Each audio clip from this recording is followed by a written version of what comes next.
Olá, bom dia, graça e paz. Tudo bem com você? Tudo bem com sua família? 1 Samuel, capítulo 14, a vitória de Jonatas sobre os filisteus. Sucedeu que um dia disse Jonatas, filho de Saul, ao seu jovem escudeiro: Vem, passemos à guarnição dos filisteus que está do outro lado. Porém não fez saber a seu pai. Saul se encontrava na extremidade de Gibeá, debaixo da romeira, em Migrom. E o povo que estava com ele eram cerca de 600 homens. Aías, filho de Aitube, irmão de Icabor, filho de Fíneas, filho de Eli, sacerdote do Senhor em Siló, trazia a estola sacerdotal. O povo não sabia que Jonatas tinha ido. Entre os desfiladeiros, pelos quais Jonatas procurava passar a guarnição dos filisteus, deste lado havia uma penha íngreme e do outro outra. Uma se chamava Bozés e a outra Sené. Uma delas se erguia ao norte, de fronte de Miquimás, e a outra ao sul, de fronte de Geba. Disse, pois, Jonatas ao seu escudeiro: Vem, passemos a guarnição destes incircuncisos. Porventura, o Senhor nos ajudará nisso, porque para o Senhor nenhum impedimento há de livrar, com muitos ou com poucos. Então o seu escudeiro lhe disse: Faze tudo segundo inclinar o teu coração. Eis-me aqui contigo, a tua disposição será a minha.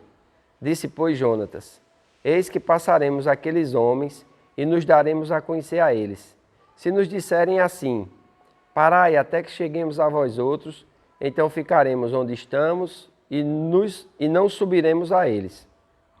Porém, se disserem: Subi a nós, então subiremos, pois o Senhor nos entregou nas mãos. Isto servirá de sinal. Dando-se, pois, ambos a conhecer a guarnição dos filisteus, disseram estes: Eis que já os hebreus estão saindo dos buracos em que se tinham escondido.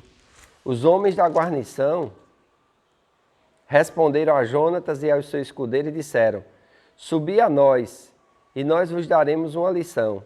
Disse Jonatas aos escudeiros: Sobre atrás de mim, porque o Senhor os entregou nas mãos de Israel. Então trepou Jonatas de gatinhas e o seu escudeiro atrás. E os filisteus caíram diante de Jonatas, e o seu escudeiro os matava atrás deles. Sucedeu esta primeira derrota, em que Jonatas e o seu escudeiro mataram perto de 20 homens e cerca de meia geira de terra. Houve grande espanto no arraial, no campo e em todo o povo. Também a mesma guarnição e os saqueadores temeram, e até a terra se estremeceu, e tudo passou a ser um terror de Deus. Olharam as sentinelas de Saul em Gibeá de Benjamim, e eis que a multidão se dissolvia, correndo uns para cá, outros para lá. Então disse Saul ao povo que estava com ele: Ora, contai e vede quem é que saiu dentre nós. Contaram, e eis que nem Jonatas, nem seu escudeiro estavam ali. Saul disse a Aías: Traze aqui a arca de Deus, porque naquele dia ela estava com os filhos de Israel. Enquanto Saul falava ao sacerdote, o alvoroço que havia no arraial dos filisteus crescia mais e mais, pelo que disse Saul ao sacerdote: Desiste de trazer a arca. Então Saul e todo o povo que estava com eles se ajuntaram e vieram à peleja. E a espada de um era contra o outro, e houve muito grande tumulto. Também com os filisteus dantes havia hebreus, que subiram com eles ao arraial. E também esses se ajuntaram com os israelitas que estavam com Saul e Jonatas. Ouvindo, pois, todos os homens de Israel que se esconderam pela região montanhosa de Efraim, que os filisteus surgiram, eles também os perseguiram de perto na peleja. Assim livrou o Senhor a Israel naquele dia, e a batalha passou além de Bet-Aven. Olha que coisa interessante aqui, nós temos que aprender, né? Jonatas, o filho de Saul, e o seu escudeiro, eles vão até o esconderijo, né? Até onde estava o arraial dos filisteus. E eles vão ver como é que está aquela tropa. Jonatas não faz seu pai saber, e o seu escudeiro vai com ele. E é interessante como nós vamos ver essas coisas acontecendo e Deus intervindo através de pessoas que vão se despontar e vão fazer parte da história do povo de Deus. Amém? Então aqui nós vemos que havia um desfiladeiro profundo, porque eles vão dizer do outro lado. Então eles estavam do lado de cá e tinham que ir para o lado de lá. Amém? E nós vamos ver que Jonatas e o seu escudeiro, eles vão. E eles vão dizer assim, vamos passar a guarnição desses incircuncisos no verso 6. Porventura o Senhor nos ajudará nisto, porque para o Senhor não há impedimento de livrar com muitos ou com poucos. Veja a visão que Jonatas tinha do Senhor. Ele sabia que Deus era poderoso para livrar com muitos ou com poucos, porque o mais importante do que a quantidade era a presença de Deus, era a promessa de Deus. Amém? Era o poder de Deus. E o seu escudeiro concordou com ele. Interessante. Jesus disse que onde 2 ou 3 ou mais estiverem, ele estará no meio deles. E disse também, debaixo do propósito de Deus, que se 2 na terra concordarem a respeito de qualquer coisa, aquilo será feito. Então, o escudeiro, ele vai dizer aqui, olha, Jonatas vai dizer para ele, olha, se eles nos disserem assim, assim, assim, nós vamos até lá. Se eles nos disserem assim, nós não subiremos. Então o escudeiro disse, olha, eu serei contigo. E o meu coração se inclina ao teu. Eis-me aqui contigo e a tua disposição será a minha. Veja como é importante essa questão da unidade de coração, esta unidade da alma, de estarem unidos debaixo de um propósito e debaixo de uma direção. Amém? Aqui Deus vai dar uma grande vitória. E é interessante, aqui ele vai dizer incircuncisos. Era um termo usado como escárnio, empregado com frequência pelos israelitas para se referirem aos gentios ou aos inimigos. Davi vai usar esse termo contra Golias. No entanto, serve também para recordar a aliança de Deus com o seu povo. Jonatas e o moço que levava as armas representavam o povo da aliança de Deus.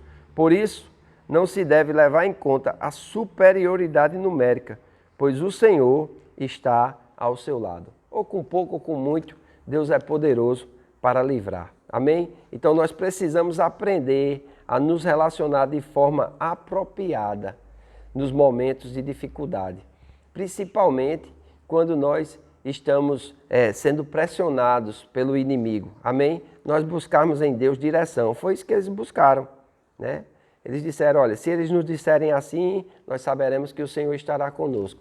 Se eles nos disserem assado, nós não iremos subir contra eles. E é interessante, quando os homens da guarnição respondem lá no versículo 12, eles dizem assim, o Senhor os entregou nas mãos de Israel. Não era nas nossas mãos, era nas mãos de Israel, porque ali eles não estavam representando eles. Ali eles estavam representando a nação de Israel. Ali eles estavam debaixo de uma direção do Deus de Israel.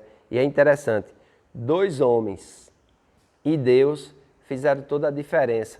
E houve um tumulto no arraial dos filisteus, a ponto de homens se levantarem contra homem. E é interessante aqui, porque até os israelitas que estavam no meio dos filisteus, eles quando viram isso, eles se levantaram e se voltaram. Amém? No versículo 21 diz aqui, também com os filisteus, dantes havia hebreus. Os hebreus mencionados aqui não são os homens de Saul. Trata-se de uma referência a grupo de renegados e mercenários que vendiam os seus serviços. Como bons mercenários, quando a batalha começou a favorecer o outro lado, juntaram-se ao grupo que estavam vencendo e lutaram em favor de Israel. Amém? Então tem pessoas que infelizmente eles estão no nosso meio, mas não são dos nossos. Eles estão somente quando eles veem o Senhor nos favorecendo, eles veem o Senhor do nosso lado, mas isso não é problema. O importante é nós sabermos que a peleja não é nossa, o importante é nós entendermos que a peleja é do Senhor e vivermos, né, nessa peleja sabendo que a vitória virá do Senhor, a vitória virá da vontade, do propósito de Deus para as nossas vidas. Que nós possamos confiar nesse propósito, que nós possamos entender a vontade de Deus e sermos guiados pelo Espírito de Deus. Amém? Hoje à noite quero convidar você a estar conosco no culto Geração Viva dos jovens. Você que tem filhos adolescentes, você que tem filhos jovens, traga-os para a igreja. Será um tempo glorioso e eu creio que eles terão um momento de grande comunhão e receberão uma palavra vinda da parte de Deus. Faço votos por tua prosperidade e saúde, assim como é próspera a tua alma. Que Deus nos abençoe e até amanhã.